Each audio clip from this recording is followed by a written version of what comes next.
So if you're one of those people who loves forensic files like me or unsolved mysteries, remember that one? This book might be right up your alley. It's called Staggered Paths, Strange Deaths in the Badger State.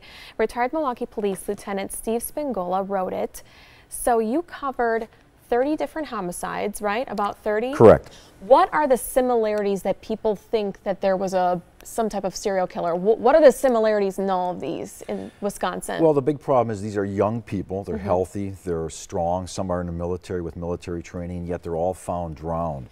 And while the blood alcohol concentrations in most of them were high, 2 were sober and 1 just he was mildly intoxicated. So I think people just have questions about what exactly happened to their sons or their loved ones. So you did what reporters do, the Freedom of Information Act request, and you went all across and you studied it, and you got a pretty good background. You were in the homicide unit? Correct.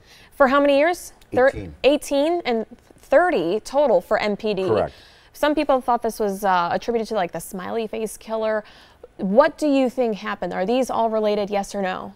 They're clearly not related. Some, I think, should be investigated again, but there's clearly no evidence to link A, a serial killer, or B, even any of these cases together. Do some of them seem like, yes, okay, there's a homicide here? There is. There's probably 3 or 4 that there's no question. There's some defensive injuries. There's injuries to the head. There's not enough water in the lungs. But again, there's blood alcohol concentration. So I think the medical examiner wrote these off as either accidental deaths or just drownings. Have you contacted the families? We have not. We sent out letters to the majority of the families. Some talked to us, but a lot of them didn't want to revisit this information. Any family that did speak that you can talk about where you're like, okay, I think that this is a homicide, and the family was like, thank you, or that you can speak of? No, we talked to several people that wanted some more investigation. I think one of the local ones here involves a young man named Luke Holman, who was the quarterback of the Brookfield Central High School team, and he drowned in lacrosse in 2006. And that's probably one of the more interesting cases because there was an individual who was with him named Jesse Archer, who's made several incriminating statements about what happened to Luke that night. And that one just begs out for more investigative resources to be devoted to. And was he charged with anything? He was charged with obstructing an officer. He gave 3 different versions. The most interesting aspect of that case is they used a cadaver dog to track him, Jesse Archer, and Luke Holman right to the same spot in the river, and then Jesse Archer has injuries that he can't explain. And that's all in your book? That's all in the book. With your claims? Correct.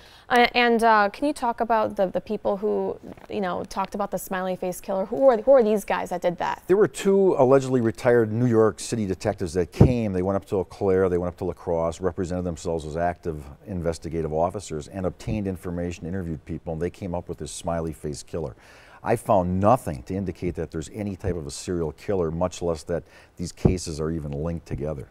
And those people came and they didn't even have the right identification, right? That's correct. And I think law enforcement was kind of duped into working with them because there's been so much concern about these deaths, which are very unique to Wisconsin. So, Stephen Spingola, Staggered Paths, Strange Deaths in the Badger State. If you want to check that out, we have a link for you to learn more at tmj4.com/links. Thanks for waking up with us. So much more to talk about, but so little time. I appreciate it. Thanks for waking up with us.